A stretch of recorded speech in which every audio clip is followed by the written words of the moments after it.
পর্দা করা ফরজ না ফরজ লয়? ফরজ। কিন্তু পর্দা কার কাছে ফরজ জানেন? আমার মা বোনদের বললেই আমি গাল খাবো। মৌলবীরা বলবে কোন আটকুড়োর বেটা, মৌলবীকে দাওয়াত দিয়েছিস রে তোরা। কেন বলুন তো? ফরজ কোথায় মায়েদের কাছে জানেন? গোটা দেশের লোক পেরিয়ে যাচ্ছে, ও মাথায় কাপড়ও দিবে না, গায়েও কাপড় দিবে না, কিন্তু মৌলবী সাহেব পেরিয়ে গেলে মৌলবী সাহেব লো মাথা দেখ। তার মানে মৌলবী সাহেব খালি মরদ আর বাকি সব হিজড়ে, যে মৌলবীকে দেখে খালি মাথায় কাপড় দিতে হবে। আমাদের দেশের মেয়েদের সেন্স হচ্ছে এটা, যে মৌলবী সাহেবকে, এই আমাদের দেশে অনেক আছে এমনি মাথায় কাপড় দিবে না।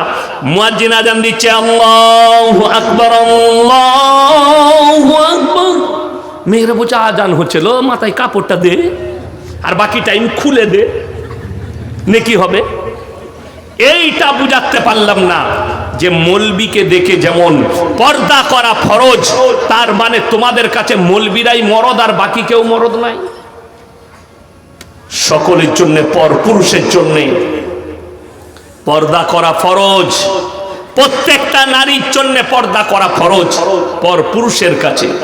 দুঃখের বিষয় আপনি পর্দাটাই বুঝতে পারেননি, পর্দা খালি মৌলবীর লেগে রেখেছেন, আপনাদের জন্য নয়। এইটাই সমাজের লোক বুঝতে পারল না।